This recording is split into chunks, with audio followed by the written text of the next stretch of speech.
E a gente não vai perder tempo não, a gente já vai abrir esse Acorda com a nossa reportagem na rua, que hoje está ali em frente à primeira turma do Supremo Tribunal Federal, por isso que eu já chamo a Marília Ribeiro e a Manuela Alcântara. A Manuela, que é uma das nossas setoristas aqui do Metrópolis, que cobre o judiciário, e a Marília, que está sempre pertinho da gente aqui, acompanhando o Congresso. As meninas estão ficando prontas, então eu já vou chamar quem está no estúdio comigo. Você já sabe, semana passada já foi assim, nos dias de julgamento, e essa semana não seria diferente. Quem está aqui comigo no estúdio é Gabriel Bus, nosso coordenador de política. Muito bom dia, Bus. Bom dia. De azulzinho também, porque a gente é assim, a gente combina. Sem precisar mandar mensagem falando, amanhã é o dia do azul. E também quem está aqui é o Fábio Serapião, nosso colunista que cobre judiciário e Polícia Federal há muito tempo. Serapião, bom dia. Bom dia, Natália. Bom dia, Bus. Bom dia a todo mundo que está nos acompanhando aí. Muito bom. Bom, é isso, né? Semana passada a gente teve uma semana de nenhuma grande novidade em relação ao julgamento. Essa é a fase final do julgamento do ex-presidente Jair Bolsonaro e dos outros 7 réus do núcleo crucial, de acordo com a denunciante, da suposta trama golpista, a PGR, que é o núcleo das cabeças, né, que mobilizaram com diversas frentes de trabalho muitas pessoas para tentar impedir, ou melhor dizer, continuar com o ex-presidente Jair Bolsonaro no governo e impedir ali que, que o novo governo começasse.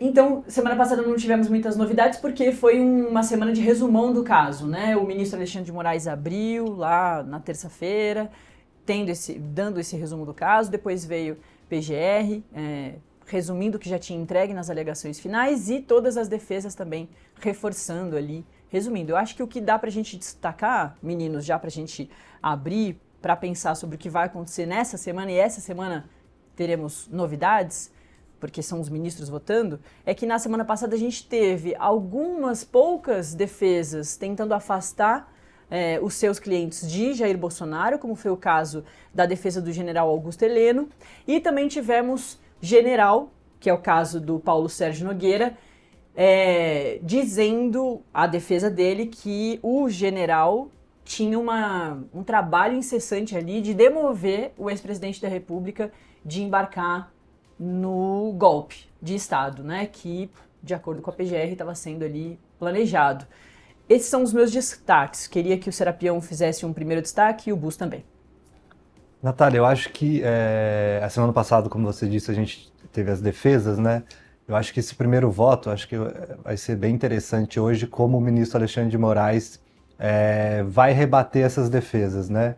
O ministro Alexandre de Moraes, como todo mundo sabe, é o relator desses casos desde o início.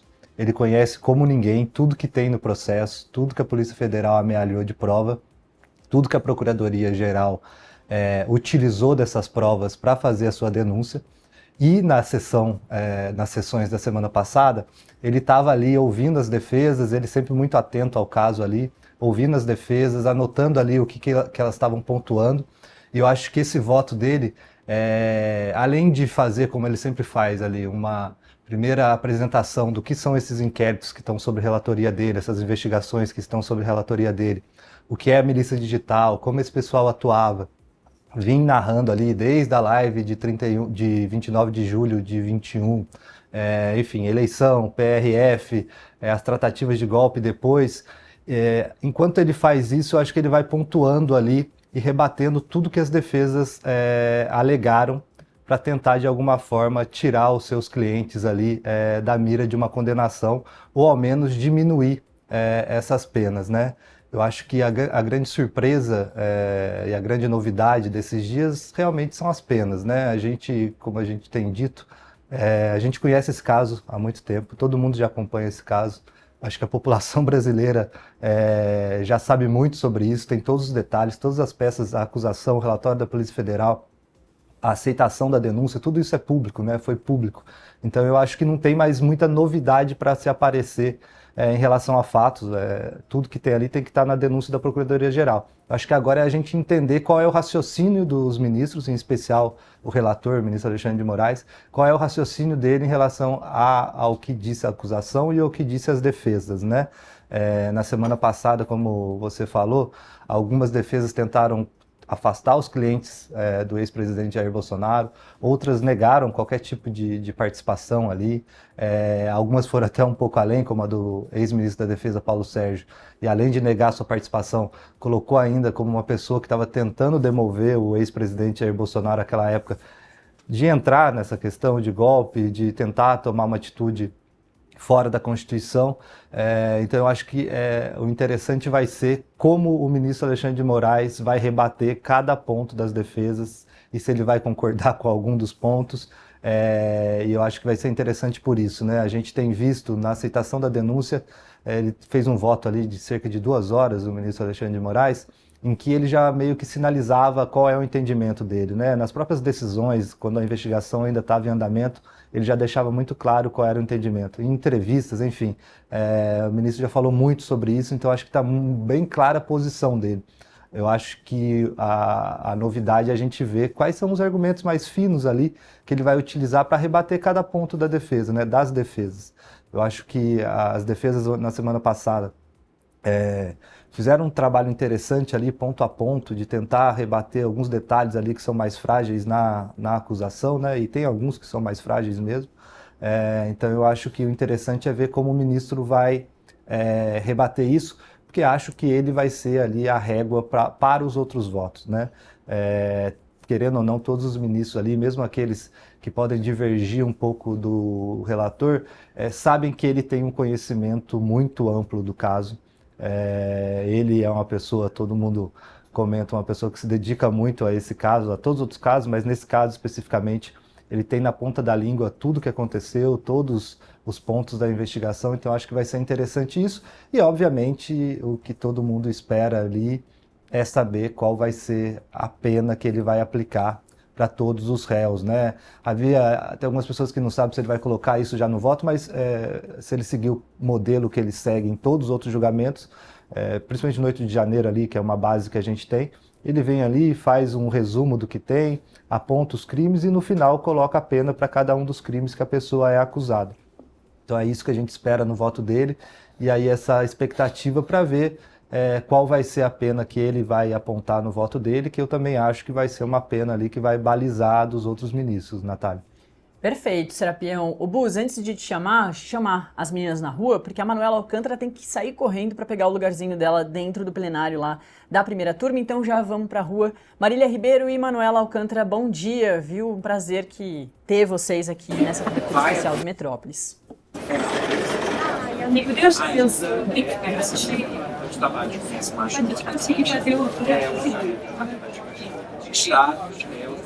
Na tela aqui em cima. Quem que está respondendo aí? Oi, Nath, bom dia para você, a todos que estão na nossa companhia. Hoje nós estamos aqui em mais um dia de julgamento do ex-presidente Jair Bolsonaro e de outros 7 réus pela suposta tentativa de golpe de Estado em 2022. A nossa equipe, ela está aqui do lado de fora, mas ela também vai entrar na primeira turma da corte, onde vai acompanhar todo esse julgamento que entra nesse terceiro dia, né, Manuela, que promete ser bastante agitado. A Manu, para quem não sabe, ela é a nossa setorista de judiciário. Ela e o Pablo Giovanni estão acompanhando esse julgamento desde o comecinho e ela vai trazer para a gente, Nath, alguns detalhes, né?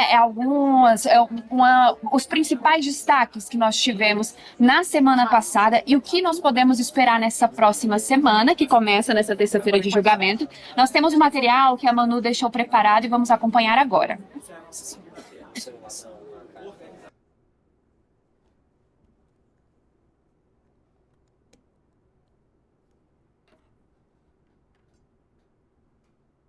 Ô Marília, o material da Manu vai entrar daqui a pouquinho, mas já aproveita que você está com ela do lado e já dá a palavra a ela.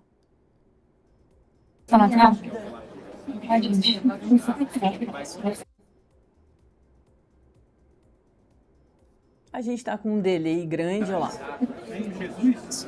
Claro, melhor ao vivo, né, Nath? A Manu vai trazer pra gente os principais destaques, o que as defesas trouxeram na última semana. Nós ouvimos aí todas as defesas dos réus. Todas as defesas dos réus, e a Manu vai explicar pra gente direitinho como é que foi essa última semana e que a gente pode esperar dessa próxima, que é crucial para esse núcleo 1. Bom dia, Nath. Bom dia, Serapião, Gabriel. Bom dia a todos que nos assistem. Bem, a gente entra na semana mais importante do julgamento. Hoje a gente começa com o voto do ministro Alexandre de Moraes, que é o relator do caso, como o Serapião estava explicando aí para vocês as nuances, né, que deve ter nesse voto. Essa semana, eu acho que o Brasil aí está esperando esse julgamento. A gente tem, inclusive, aqui no STF, como teremos terça, quarta, quinta e sexta de previsão para que o julgamento ocorra. As sessões aqui, a sessão de quinta-feira foi cancelada, né? Aqui no STF sempre tem sessões no plenário às quintas-feiras, então foi cancelada para que o julgamento dê prosseguimento durante toda a semana.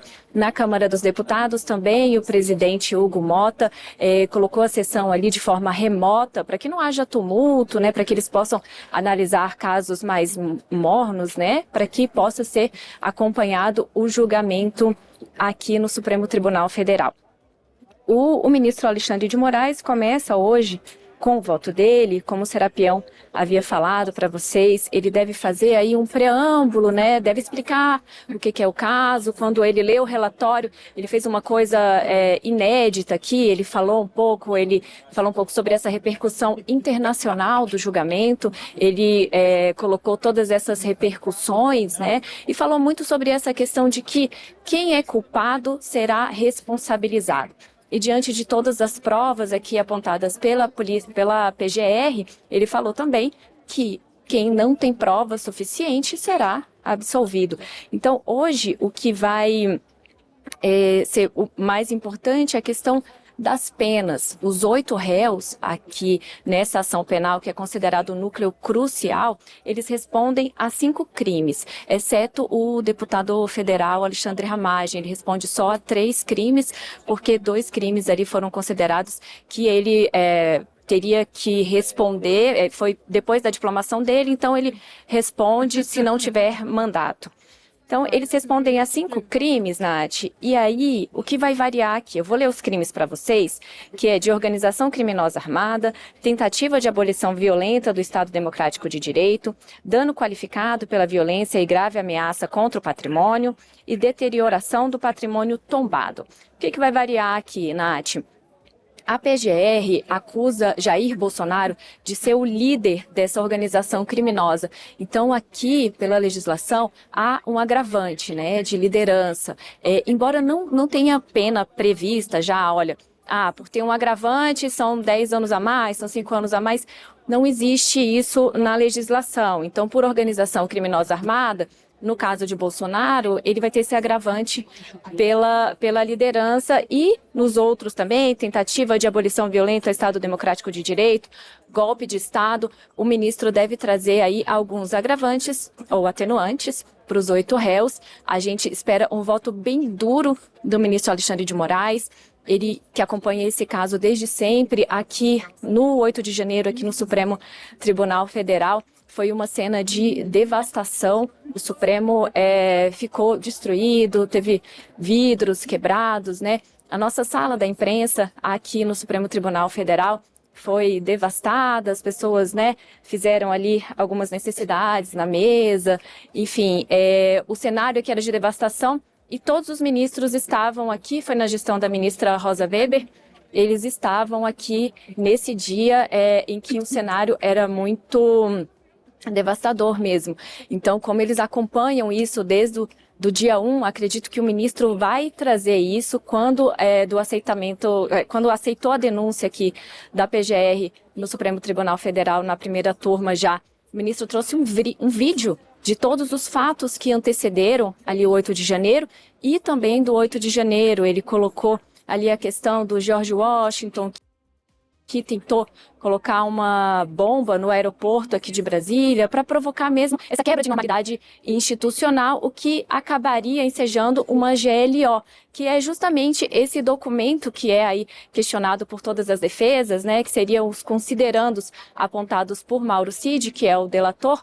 Nesses considerandos estavam ali previstos, teve uma quebra da normalidade, então vamos aplicar uma GLO. Então, essa GLO acabaria chegando no impedimento ali, né, da assunção do novo presidente eleito com as Forças Armadas no poder. Mas a PGR coloca também que quem acabou impedindo que fosse, de fato, instituído um golpe de Estado teriam sido os 2 comandantes do Exército e da Aeronáutica.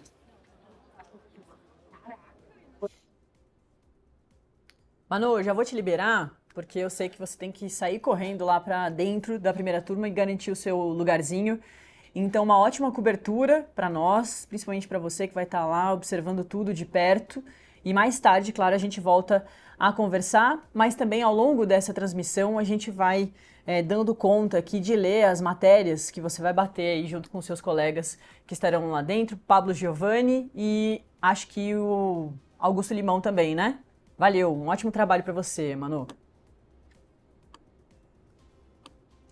Também explicar um pontinho dessas transmissões longas que a gente faz, que tem um montão de gente fora daqui do estúdio, é que tem uma questão chamada delay. Então você deve ter percebido que a gente chama e o repórter fica ali sorrindo, demora alguns longos segundos, para quem está esperando é mais demorado ainda, mas tá tudo certo. Em algum momento elas respondem, inclusive já dá estoque para a própria Marília Ribeiro, que vai continuar com a gente. Tá demorando mesmo, Marília. A Marília continua com a gente, né?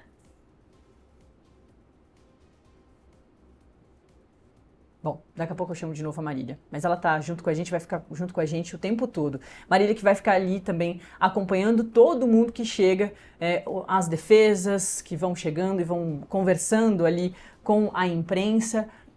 E, claro, né, tem hoje, por exemplo, uma situação bastante aguardada que é do aparecimento do ex-presidente Jair Bolsonaro, dele ir ao plenário da primeira turma do Supremo Tribunal Federal, acompanhar, portanto, esse dia decisivo que começa, né, essa semana decisiva, né, Marília? Mas, por enquanto, a gente não tem essa confirmação.